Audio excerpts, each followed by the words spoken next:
Ketiga anakku membiarkanku hidup di jalanan. Assalamualaikum warahmatullahi wabarakatuh. Apa kabar Bunda? Semoga Allah selalu memberikan kebahagiaan. Hati saya benar-benar terenyuh dengan cerita dari Bapak ini. Miris dan sangat kasihan sekali. Alhamdulillah ya Allah, hari ini aku dapat 10.000 bisa untuk makan. Ucapku seorang diri mensyukuri rezekiku hari ini. Dari hasilku memungut sampah di jalanan, aku mendapatkan uang 10.000 rupiah. Biasanya aku mengumpulkan gelas plastik dan juga botol plastik. Syukur-syukur kalau dapat kaleng bekas, harganya lebih mahal karena satuannya 100 rupiah. Ini sudah tahun kedua aku tinggal di jalanan sambil memulung sampah sumber penghasilanku. Bukan aku tak punya rumah. Aku masih mempunyai rumah. Tapi rumah itu ditempati oleh anakku. Dan ia tak sudi serumah denganku yang sudah renta ini. Tentu sebagai orang tua aku merasa kecewa. Tapi lama-kelamaan, aku mulai terbiasa dan bisa menerima meskipun sangat sakit. Selama ini, aku tinggal di bawah kolong jembatan bersama teman-temanku yang lainnya, yang sama nasibnya denganku. Pak Tulus sudah pulang. Sapa salah seorang temanku. Iya Rul, baru saja. Jawabku sambil tersenyum. Alhamdulillah, saya tadi mengkhawatirkan Bapak. Karena kan Bapak lagi gak sehat. Masih juga dipaksa cari uang. Ucapnya lagi ternyata mengkhawatirkan keadaanku. Pak Irul memang lebih muda usianya daripada aku. Dan beliau memiliki nasib yang sama sepertiku. Tapi dia bukan diusir, melainkan hidupnya hancur karena ulahnya sendiri. Sehingga harta yang ia miliki semuanya habis. Dan kini ia harus hidup dengan titik terendah. Alhamdulillah, saya nggak apa-apa Pak Irul. Terima kasih sudah mengkhawatirkan saya. Ucapku. Ya, kalau kita tidak saling mengkhawatirkan siapa lagi Pak? Nasib kita kan sama. Ujar beliau dengan ekspresi sedih. Iya ya Pak, siapa lagi kalau bukan kita-kita ini? Timpalku sambil tertawa kecil. Tertawaku bukan tertawa bahagia, melainkan tertawa miris. Sebenarnya aku masih punya keluarga, tapi aku harus lontang-lantung di jalanan seperti ini. Sabar ya Pak Tulus, semoga anak-anak Bapak diberi hidayah oleh Allah. Sepertinya Pak Irul menyadari ekspresi wajahku yang berubah. Dan lagi-lagi beliau memberi dukungan. Amin. Saya selalu mendoakan anak-anak saya, Pak. Semoga mereka bisa berubah dan mau menerima saya. Aku berkata dengan setetes bening di ujung mataku. Iya, Pak Irul sudah tahu bagaimana keadaanku. Aku sudah menceritakan tentang anak-anakku. Hanya dengan beliaulah selama ini aku bisa berbagi keluh kesah dan juga bercerita. Bahkan beliau juga orang yang selalu perhatian jika aku tidak enak badan. Sementara anakku di sana sama sekali tidak ingat denganku. Ketiga putraku bukan tak tahu aku tinggal di sini. Mereka tahu aku tinggal di bawah jembatan ini. Semoga suatu hari nanti mereka mau menjemputku dan membawaku pulang. Meskipun di sini aku banyak teman dan aku merasa tidak terlalu kesulitan. Tapi aku akan lebih bahagia jika bisa hidup bersama anak-anakku. Semoga hayalanku ini segera terwujud. Aku tidak tahu dosa apa yang sudah aku perbuat, sehingga ketiga anakku kompak durhaka kepadaku. Padahal, dari mereka kecil sampai mereka besar, aku selalu mengajarinya soal adab dan berbakti kepada orang tua. Tapi entahlah, ketika mereka sudah memiliki kehidupan rumah tangga masing-masing, mereka malah mencampakkanku.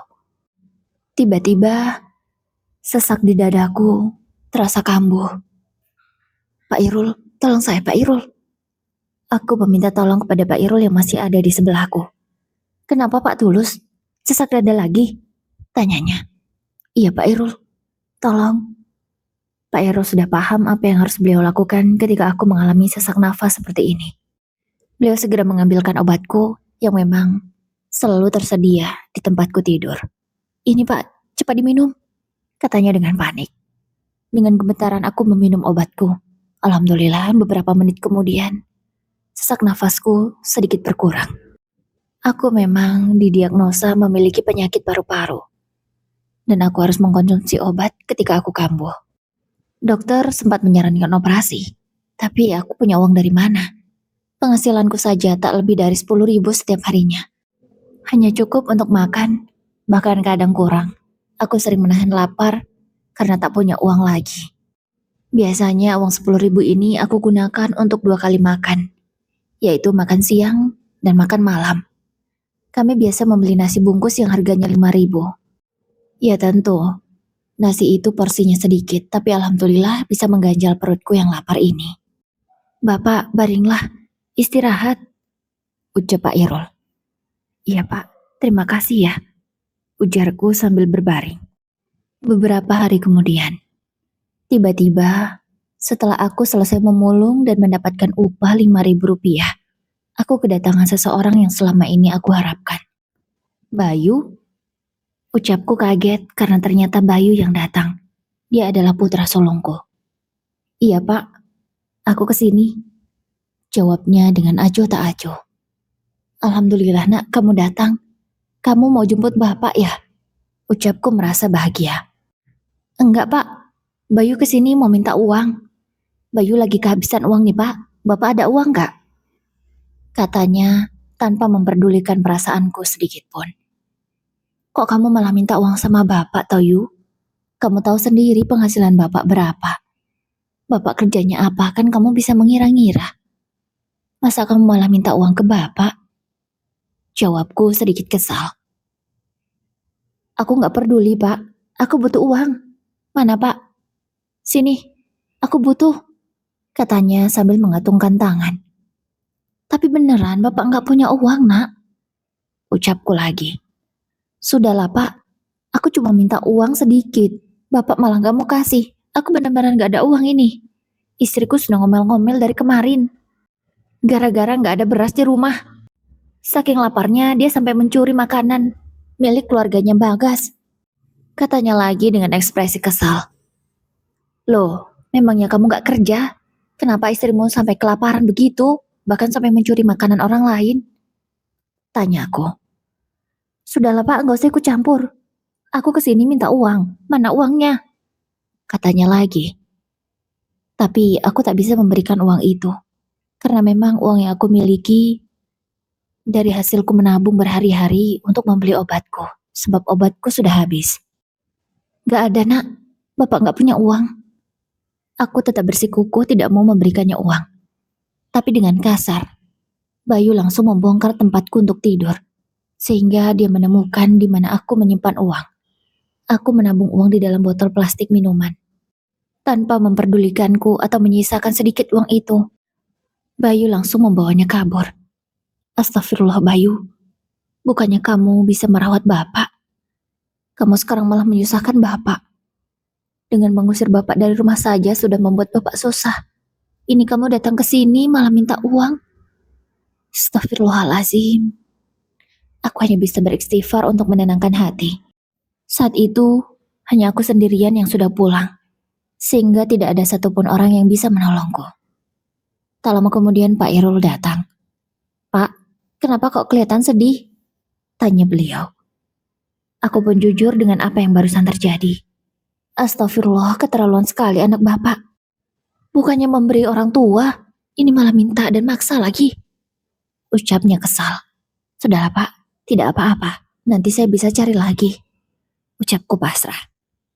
Pak Irul pun hanya bisa menggelengkan kepalanya merasa sangat heran.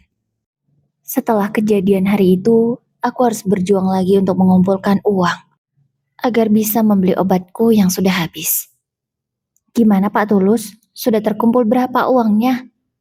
Tanya Pak Irul setelah seminggu kejadian. Baru segini Pak, jawabku sambil menunjukkan berapa uang yang berhasil aku kumpulkan. Di tanganku ada uang 2.000-an sebanyak 3 lembar, uang 5.000-an sebanyak 2 lembar, dan juga 10.000-an ada 2 lembar. Tentu uang itu belum cukup untuk membeli obatku. Ini saya tambahin Pak Tulus. Semoga segera terkumpul dan cukup ya. Ucapnya sambil memberiku uang 10 ribuan sebanyak 5 lembar. Gak usah Pak Irul, saya tidak mau merepotkan. Saya sudah sering merepotkan Bapak.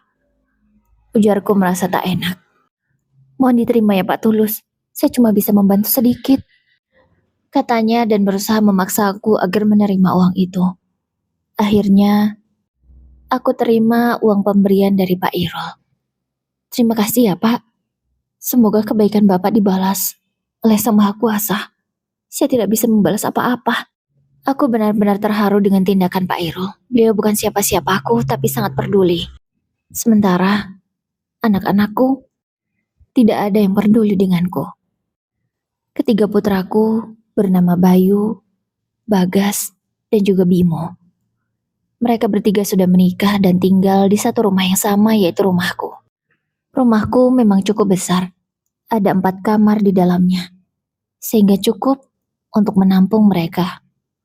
Tapi tidak kusangka, satu kamar yang seharusnya untukku malah tidak digunakan untuk aku, melainkan dipakai untuk anak Bayu. Di antara ketiga anakku itu, baru Bayu yang memiliki anak. Sementara Bagas dan Bimo belum punya sampai sekarang. Kalau tidak salah ingat, Bagas sudah menikah selama 5 tahun, sementara Bimo 2 tahun. Anak sulungku Bayu memiliki anak pertama berjenis kelamin laki-laki. Mungkin usianya sekarang sudah 12 tahun atau 15 tahun. Sejak menikah dia memang tinggal di rumahku, tidak pernah mengontrak atau tinggal di tempat lain. Dia bekerja sebagai tukang ojek, penghasilannya tidak menentu, apalagi dia itu pemalas, sehingga semakin sengsaralah kehidupan keluarganya. Ya seperti kemarin dia sering kehabisan uang, bukan karena tak ada penumpang, tapi dianya yang malas. Bahkan sudah punya anak 2 pun, malasnya tidak berkurang sama sekali. Anaknya yang kedua berjenis kelamin perempuan. Mungkin usianya sekarang sudah 5 tahun. Tapi ya begitulah, di dalam rumah itu keadaannya selalu panas. Karena ketiga menantuku tak pernah akur, ada saja permasalahan di antara mereka. Ya wajar sih. Siapa yang tak marah jika makanannya dicuri, seperti yang dilakukan oleh istri Bayu. Karena mereka tak pernah akur, jadi masak pun terpisah. Mereka punya kompor masing-masing, meskipun di dapur yang sama. Ya ada saja yang membuat masalah. Misalnya ada yang memakai kompor orang lain tanpa izin, sehingga yang punya marah, terjadilah perdebatan lagi di dalam rumah itu. Selama aku tinggal di sana, ya seperti itu. Setiap hari ada saja permasalahan. Suasana rumah semakin panas. Tidak ada ketenangan di dalamnya. Kalau dibandingkan di sini, aku memang lebih tenang. Tapi sebagai orang tua, aku tetap ingin tinggal di rumahku bersama anak-anakku. Akhirnya, setelah 2 minggu mengumpulkan uang yang aku dapatkan sudah cukup untuk membeli obat. Alhamdulillah, selama belum ada obat, penyakitku tidak kambuh. Sempat sih akan kambuh, tapi untunglah dengan beristirahat, kambuhnya itu hilang sendiri. Aku memang tak bisa kelelahan sedikit, pasti kambuh. Itulah mengapa aku tak bisa memulung lebih banyak. Jadi hanya bisa sedikit, dan kalau sudah capek, aku harus istirahat. Tidak seperti teman-temanku yang lainnya, yang punya badan sehat, sehingga setiap hari mereka bisa mendapatkan uang lebih banyak. Ketika aku merasa sedih, aku hanya bisa sholat. Setelahnya memandangi foto istriku. Iya, wanita yang sudah melahirkan ketiga anakku dengan selamat. Dia sudah meninggal 10 tahun yang lalu. Sejak ia tiada, kehidupanku benar-benar berubah. Aku dicampakkan oleh ketiga anakku. Tak ada lagi orang yang bisa mendukungku dan memberiku semangat. Tidak ada orang lain yang bisa mencintaiku seperti istriku. Aku benar-benar merasa rindu dengannya. Andai waktu bisa diputar, aku lebih baik tak punya anak daripada aku harus kehilangan istriku. Punya anak pun seperti tak punya anak. Aku harus berjuang sendiri, bahkan diusir oleh mereka. Tanpa sadar air mataku menetes. Kalau sudah teringat mendiang istriku, hatiku benar-benar sedih. Maaf ya Bu, Bapak gagal mendidik anak-anak kita, ucapku. Waktu pun terus berlalu. Aku masih tetap tinggal di bawah kolong jembatan ini dan bekerja memulung sampah. Namun hari itu aku merasa sangat bahagia. Karena tiba-tiba Bagas datang, anakku yang kedua. Pak, ayo pulang pak. Kami semua merindukan bapak, ujarnya. Aku merasa tidak percaya. Hari ini aku akan dijemput oleh anak-anakku. Dan dia mengatakan bahwa mereka semua merindukanku. Senyum tentu tak dapat lagi aku tahan. Bibirku senyum begitu lebar karena merasa bahagia. Saking bahagianya karena tersenyum, kerutan di seluruh wajahku ini semakin jelas terlihat. Ayo pak, kita pulang, ucapnya lagi. Dengan senang hati, aku segera membereskan barang-barangku, lalu mengikuti langkah Bagas. Dia menjemputku dengan sebuah sepeda motor. Yang aku tahu sepeda motor itu adalah milik Bimo. Ya, di antara ketiga anakku, Bimo lah yang kehidupannya lumayan enak. Dia bekerja sebagai karyawan di salah satu perusahaan. Karena memang istrinya juga bekerja di sana. Dan istrinya itulah yang membantu agar Bimo bisa bekerja di perusahaan itu. Sementara Bagas, dia bekerja sebagai kuli bangunan. Dia belum punya motor. Ya, ekonominya bisa dibilang sangat pas-pasan. Penghasilannya tidak menentu. Dia juga malas, sama seperti Bayu. Jadi kehidupannya ya masih begitu-begitu saja. Alhamdulillah, kalau kalian semua merindukan Bapak, ucapku setelah sampai di rumah. Iya Pak, kami memang rindu sama Bapak. Tapi ada hal yang jauh lebih penting daripada rindu, ucap Bayu. Emang ada apa nak? Tanyaku. Jadi begini Pak, kan Bapak sudah tua, sudah sakit-sakitan juga. Sekarang Bapak tentukan, rumah ini jadi milik siapa? Karena kami sudah nggak betah tinggal bersama. Kami tidak mau pergi dari sini, karena kami tidak mau kehilangan rumah ini. Atau biar adil, dijual saja dan hasilnya dibagi 3, kata Bayu. Aku merasa terkejut. Ternyata mereka menjemputku bukan karena benar-benar rindu, melainkan ingin membahas soal rumah ini. Dengarkan Bapak ya nak, sampai kapanpun Bapak tidak akan menjual rumah ini, karena rumah ini adalah hak Bapak. Kalau kalian mau punya rumah, silahkan usaha sendiri. Dan kalau kalian tidak betah tinggal bersama, ya kalian ngontraklah sendiri-sendiri. Tidak usah tinggal di sini lagi, kataku dengan tegas. Karena sampai kapanpun, aku tidak akan menjual rumah ini. Rumah ini penuh kenangan bersama mendiang istriku. Aku tidak mau kehilangan kenangan itu. Jikapun nanti aku meninggal, aku tak akan mewariskan rumah ini untuk ketiga anakku atau salah satu di antara mereka. Tapi rumah ini akan aku wakafkan untuk pembangunan pesantren atau masjid. Karena aku yakin, kalau salah satu di antara anakku memiliki rumah ini, itu hanya akan menjadi masalah dan pertikaian untuk mereka. Karena aku sudah paham betul ketiga sifat anakku. Mereka semua sama-sama ingin memiliki rumah ini. Bapak kenapa egois sih? Kami kan anak Bapak. Seharusnya rumah ini menjadi hak kami. Kenapa Bapak malah ingin mewakafkan jika nanti Bapak meninggal? Kata Bagas tidak terima. Ini rumah Bapak. Jadi sudah hak Bapak. Mau diapakan rumah ini? Kataku. Jangan egois dong Pak. Jual saja rumah ini. Dan hasilnya dibagi 3 dengan kami. Aku mau beli rumah Pak. Aku butuh tambahan uang. Kalau rumah ini dijual, pasti uangnya cukup untuk tambahan kami. Kini Bimo yang bersuara. Bapak kan sudah katakan, sampai kapanpun Bapak tidak akan menjual rumah ini. Kataku semakin tegas. Aku mau anak-anakku itu bisa mengerti dan memahami apa mauku. Tiba-tiba Bayu berdiri, dia terlihat sangat emosi. Untuk apa kita jemput Bapak kalau begini caranya? Sudah, kembalikan saja dia ke kolong jembatan, kata Bayu sambil berkacak pinggang. Jangan dong mas, kita bisa gunakan Bapak untuk beres-beres rumah. Kan lumayan. Aku sama adik iparku gak kecapean, ucap istri Bayu. Ih, benar juga tuh katamu mbak. Kalau ada Bapak bisa beres-beres rumah jadi kita bisa santai. Timpal istri Bagas yang setuju dengan pendapat istri Bayu. Sementara istri Bimo hanya diam. Dia sedari tadi memang tidak bersuara. Gimana Nurul? Kamu setuju juga kan? Tanya istri Bagas ke istri Bimo. Aku nggak setuju Mbak Latifah. Kasihan Bapak sudah tua. Kalau memang mau beres-beres rumah ya bereskan sendiri. Jangan malah memanfaatkan orang tua. Repot juga kan kalau ada Bapak di sini. Apalagi kalau sempat Bapak sakit. Bukannya bisa beres-beres, malah kita yang harus ngurusin dia. Ucap Nurul tanpa memikirkan perasaanku sedikit pun. Kupikir dia akan membela aku. Dan kupikir dia menantuku yang baik. Ternyata sama saja.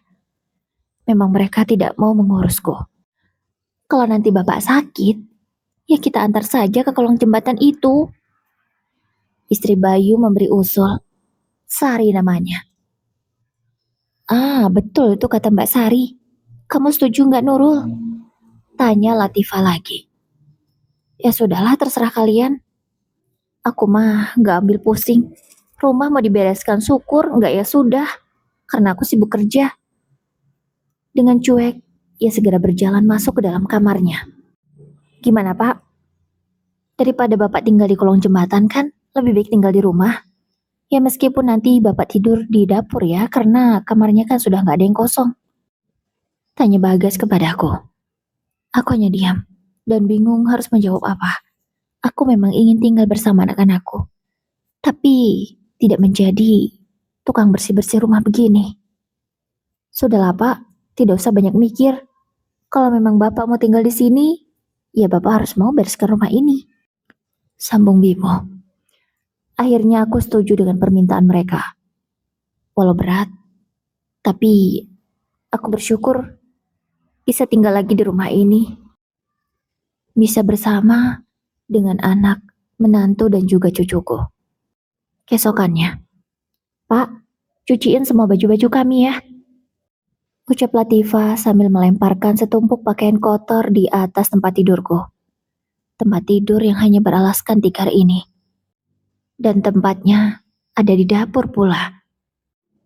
Kok banyak sekali nak? Ini baju kalian semua ya? Tanyaku merasa heran. Karena baju yang Latifah lemparkan sangatlah banyak. Kupikir itu baju semua anakku dan semua cucuku. Enggak, itu cuma bajuku sama Mas Bagas.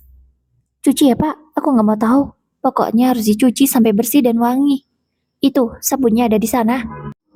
Ucapnya sambil menunjuk sabun yang aku gunakan untuk mencuci pakaiannya. Iya ya, nanti Bapak cuci. Ucapku pasrah. Aku segera bangkit dan mengambil semua pakaian kotor itu. Aku langsung merendamnya dengan deterjen, kemudian menginjak-injaknya dengan kaki. Aku tak sanggup jika harus menyikatnya satu persatu. Itu sangat melelahkan. Begini saja sudah membuatku lelah. Aku hanya bisa berdoa semoga sakitku tidak kambuh.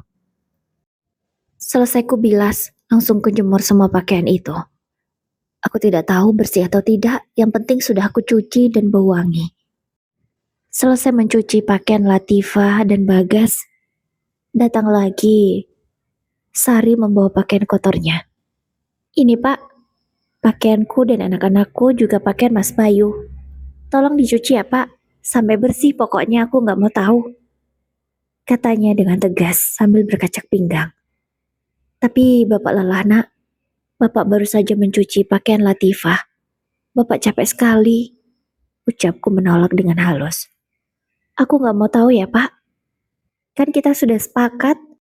Bapak boleh tinggal di sini asalkan mau membereskan rumah ini. Jadi Bapak gak boleh menolak. Katanya memaksa. Ya sudah, nanti Bapak kerjakan.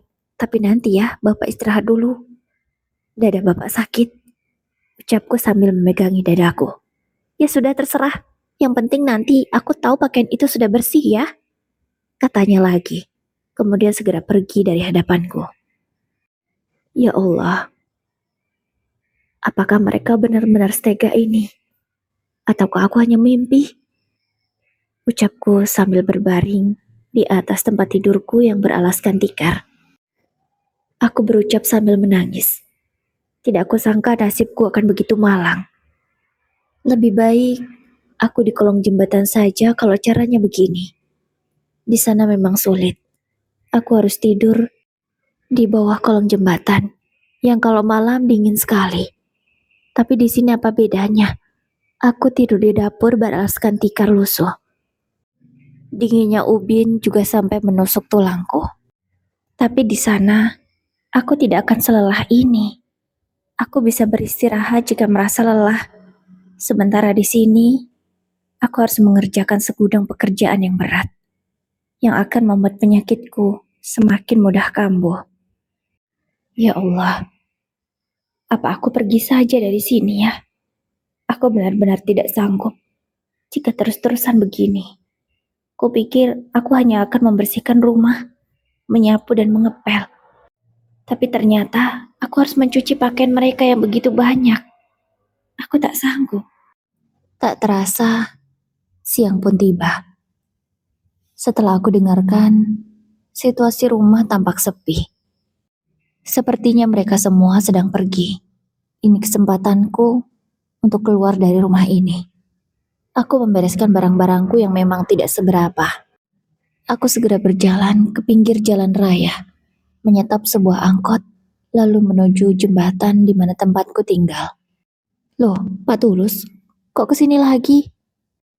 Tanya Pak Irul yang baru pulang memulung sampah. Iya Pak, saya tidak sanggup tinggal bersama anak-anak saya. Mereka malah menjadikan saya babu. Saya tidak sanggup Pak. Saya nggak kuat. Pekerjaannya terlalu berat. Bisa-bisa penyakit saya kambuh tiap hari. Kataku dengan sedih. Astagfirullah, yang sabar ya Pak Tulus. Kalau begitu Bapak di sini saja. Di sini lebih aman. Meskipun kehidupan kita terbatas. Tapi setidaknya kita tidak terbebani dengan anak-anak yang seperti anak-anak Pak Tulus. Kata Pak Irul dengan nada yang sedikit tidak enak. Iya Pak, benar kata Bapak. Lebih baik saya di sini. Mungkin memang takdir saya begini.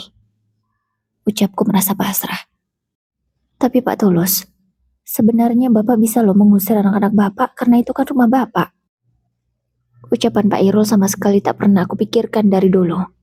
Aku memang kesal dengan anak-anakku. Tapi aku tak pernah berpikir ke sana. Aku tak tega dengan mereka. Aku hanya khawatir jika mereka akan bernasib sama sepertiku jika keluar dari rumah itu. Tidak, Pak. Saya tidak akan pernah lakukan itu. Biarlah Allah yang menegur mereka nanti, kataku. Bapak memang luar biasa. Entah kesabaran Bapak itu seluas apa, sehingga bisa sesabar ini menghadapi anak-anak Bapak yang keterlaluan. Ucap Pak Irul merasa heran. Saya hanya ingin menjadi orang tua yang bisa memberikan tempat tinggal yang layak untuk anak-anak saya. Jadi biarlah mereka tinggal di sana, saya tidak apa-apa di sini. Ujarku. Lagi-lagi Pak Irul hanya menggelengkan kepalanya. Mungkin beliau tak habis pikir dengan cara berpikirku. Sejak hari itu, sudah 1 bulan, aku tinggal di bawah kolong jembatan. Anak-anakku sama sekali tak mengunjungiku. Atau mereka bertanya kenapa aku pergi dari rumah. Sama sekali tidak ada. Ya, mungkin mereka semakin kesal denganku. Sehingga tak akan lagi peduli. Aku pasrah.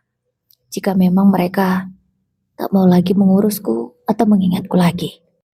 Waktu pun terus berlalu.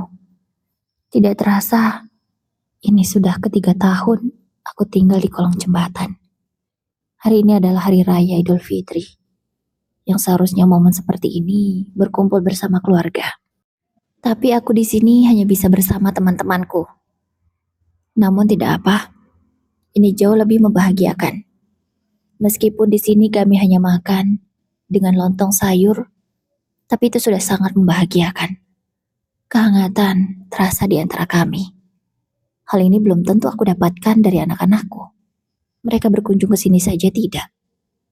Mungkin mereka sekarang sedang berbahagia bersama keluarganya masing-masing. Aku hanya bisa berdoa semoga kebahagiaan terus menyertai anak-anakku. Pak Tulus, Pak Tulus, panggil seseorang dengan berteriak. Sontak kami semua yang sedang berkumpul, kompak menoleh ke arah orang itu. Ternyata, itu adalah Fadil. Salah satu anak dari orang yang bernasib sama sepertiku dan tinggal di kolong jembatan ini. Ada apa, Dil? Tanyaku. Pak Tulus, lihat ini. Ada berita kecelakaan. Katanya sambil memperlihatkan koran yang ia bawa. Iya, ini gambarnya kecelakaan. Tapi saya nggak bisa baca lagi, Dil. Mata saya sudah nggak nampak, ucapku. Iya, Fadil tahu Pak Tulus. Tadi Fadil sudah baca. Kalau korban kecelakaan ini namanya mirip seperti nama anak-anak Pak Tulus, katanya dengan raut khawatir. Emang siapa saja namanya? Tanyaku. Fadil segera melihat koran itu dan membaca nama-nama korban. Jadi yang terlibat kecelakaan dalam bis ini adalah nama-namanya yang kayak nama anak Pak Tulus ya. Ada Bayu, Bagas, Bimo, Nurul, Latifah, Sari, Vika, dan Anton. Kalau saya nggak salah ingat, itu kayak nama cucu Pak Tulus kan? Dari nama-nama yang disebutkan oleh Fadil, memang semuanya adalah nama anakku dan menantuku juga cucuku. Iya, Dil, itu memang nama anak-anak bapak. Kamu nggak salah baca kan? Tanyaku memastikan. Fadil menggeleng. Dan bus yang kecelakaan itu menuju Bogor. Bogor adalah kampung halaman istrinya Bayu. Apa mereka pulang kampung ya? Tapi malah kecelakaan. Aku pun bertanya pada Fadil tentang kejelasan berita itu. Dia membacakan dengan lengkap berita yang tertulis di koran. Dan benar sesuai dengan dugaanku. Aku benar-benar terpukul. Hatiku benar-benar hancur. Seakan duniaku runtuh. Aku merasa sangat sedih. Aku tidak menyangka kalau aku akan kehilangan mereka secepat ini. Dan semuanya tidak ada lagi yang tersisa. Tangisku pecah. Bahuku bergetar hebat. Aku dipeluk oleh Pak Irul dan juga bapaknya Fadil. Dan beberapa hari kemudian, semua jasad-jasad anakku sudah diantarkan ke kediamanku. Sementara menantuku dan cucuku sudah diantarkan ke alamat orang tuanya masing-masing. Kalau anaknya Bayu, Anton dan Vika, mereka dimakamkan di kampung halaman ibunya. Aku syok karena hari ini aku menerima ketiga jasad anakku. Aku tak menyangka aku akan mengantarkan mereka ke tempat peristirahatan terakhirnya. Dengan langkah lunglai, aku berjalan ke tempat pemakaman umum, di mana mereka akan dikuburkan. Aku kumandangkan azan, terakhir untuk anak-anakku. Aku jadi teringat ketika aku mengazani mereka waktu mereka lahir dulu. Dan sekarang aku harus mengazani mereka untuk terakhir kalinya. Suaraku parau tidak jelas, tapi aku berusaha menyelesaikan azan ini. Hingga aku tumbang tak sanggup lagi berdiri. Kuselesaikan sambil duduk di atas tanah, di dekat liang lahat Bayu. Hatiku semakin hancur ketika melihat tanah-tanah itu sudah menutupi seluruh tubuh anak-anakku. Air mataku tak bisa kubendung lagi. Tangisku pecah untuk sekian kalinya. Bapak sudah memaafkan kalian, Nak. Bapak tidak marah lagi. Kalimatku sontak membuat orang-orang yang melayat jadi terharu dan menangis. Karena sebagian besar di antara mereka sudah mengetahui apa yang terjadi. Yang sabar ya Pak Tulus. Semoga anak-anak Bapak diterima di sisinya. Doa para pelayat yang silih berganti memberiku dukungan dan semangat. Akhirnya pemakaman selesai. Aku dipapah oleh Pak Irul menuju ke rumahku. Karena di sini aku hanya tinggal sendiri, aku meminta beliau agar mau tinggal bersamaku daripada tinggal di kolong jembatan. Awalnya beliau menolak, tapi aku terus memaksanya hingga akhirnya beliau tak bisa berkata-kata lagi. Terima kasih Pak Tulus, karena Anda sudah mengizinkan saya tinggal di sini. Jujur saya nggak enak, katanya merasa sungkan. Tidak apa-apa Pak Tulus, Bapak sudah banyak membantu saya. Saya yang seharusnya mengucapkan banyak terima kasih. ucapku. Aku dan Pak Irul tinggal di rumahku. Alhamdulillah. Sedikit demi sedikit, aku bisa melupakan kejadian yang begitu pahit itu. Aku sudah memaafkan kalian semua, Nak. Tenanglah di sana. Semoga Allah sudah mengampuni kalian. Aku selalu memanjatkan doa agar Allah mengampuni dosa-dosa anakku di setiap kali sholatku. Amin ya robbal alamin.